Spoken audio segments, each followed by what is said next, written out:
Hi, friends. Well, welcome to the Middle East. Welcome to the land of Israel, the promised land. I'm an IDF soldier, Israeli defense, for emphasis on defense. And my family has been, we live in the Galilee.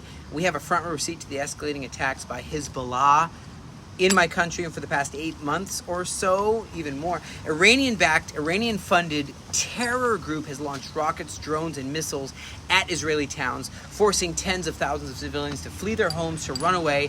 I mean, their congregations are bombed, their homes are bombed, their businesses are bombed, and they're trying to open a second front, like fully open it.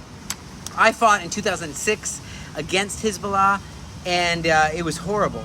And they want to do it again. They want Lebanon 3. And they are with their allies Hamas, Islamic Jihad. They're together in covenant, and let me tell you what, they have succeeded in opening the door. They want the bottomless pit open. Well, this is what's happening. Okay, and here's a fundamental question: where does Lebanon stand in all this? Lebanon, remember, with King Hiram, and they helped to build the temple back in the day. They were friends with David. And Hezbollah, though, pretend it's you. Okay, pretend with me. Use your imagination. Okay. Pretend it's you. Hezbollah has ministers in your government. They hold seats in your parliament. Some estimates say there's like 50,000 men with guns, missiles. They're more powerful than the Lebanese government. They're more powerful than Hamas, Islamic Jihad, Illegitimate al-Qassam. They are powerful. Hassan Nasrallah, he's the leader of Hezbollah. He's so powerful. The political influence is really giant. So Lebanon must choose, okay? Lebanon, hey, is Hezbollah your leader? Is this terrorist organization a legitimate or illegitimate part of your state? Now, if you consider Hezbollah to be terrorists like the United States, Canada, UK, Arab League, many other countries, are you going to allow them to freely operate on your soil and bomb Israel like they're doing? They're igniting fires all over the Galilee. They're shooting missiles all over my family. My family is under threat. Just even today, hours ago, hundreds of missiles.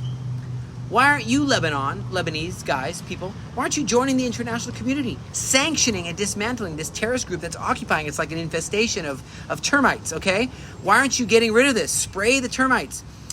Is this something that would never be accepted anywhere else in the world? Suppose a terrorist organization enters Mexico and has seats in the Mexican government, starts launching missiles at America, at the United States. Do you expect U.S. to say, well, it's not really for us to deal with right now?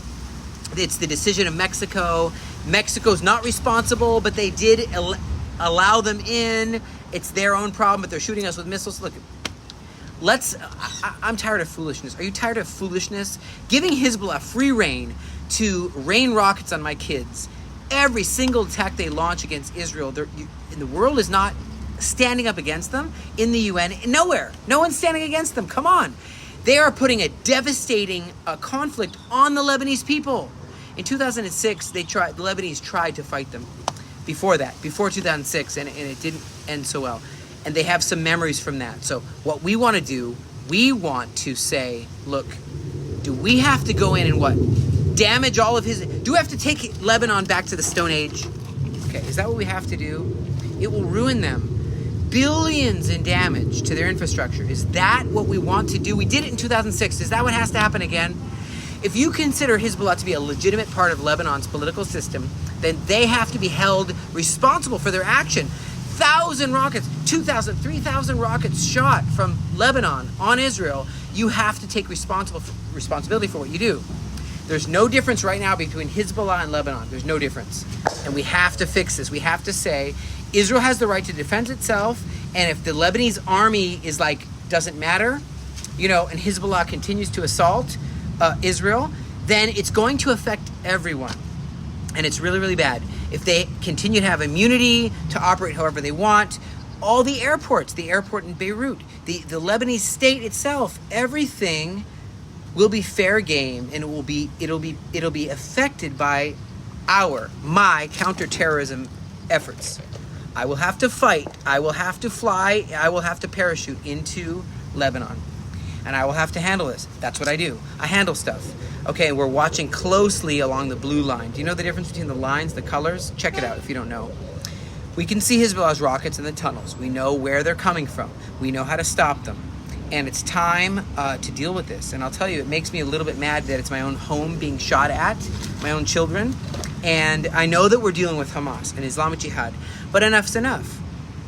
Either Lebanon, I'll talk to Lebanon here, okay, expel those termites, deal with your termite infestation, or bear the responsibility of what's going on from your borders against Israel. Choose. You can't just live in between. The choice is yours. You can't avoid it any longer. Stability of the whole Middle East depends on you. I'm Chaim Mailspin.